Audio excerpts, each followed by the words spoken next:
دیکھیے صبر کے دونوں مفہوم، ایک بے بسی یا لاچارگی میں اس بات کو چھوڑ دینا، یہ بھی صبر کہلاتا ہے،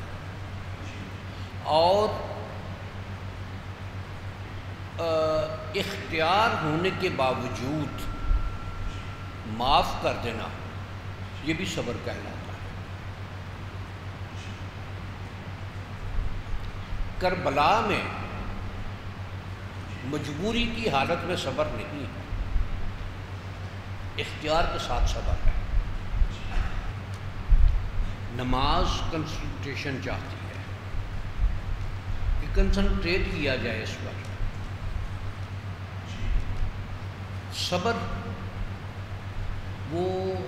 اینٹی کنسنٹریشن ہے، یا اس کو یہ کہا جائے کہ صبر کا ایک مفہوم کنسنٹریشن بھی ہے۔ اور جو 9 کی رات کو امام نے جو مہلت طلب کی تو اس میں یہی بات تھی کہ ہم کچھ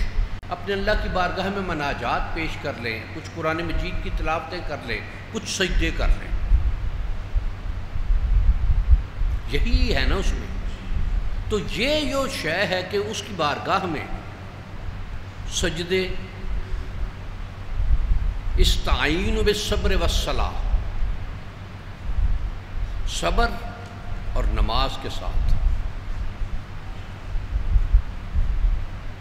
تو یہ وہاں طلب کی گئی، نوافل ادا کیے گئے، قرآن مجید کی تلاوتیں کی گئیں، اپنے اللہ کی بارگاہ میں استدعائیں پیش کی گئی۔ یہ پھر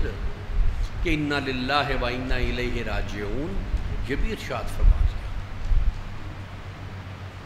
کہ یہ سب کچھ جو کچھ بھی ہے یہ اسی کی طرف سے ہے اور ہمیں اسی کی طرف لوٹ کر جانا۔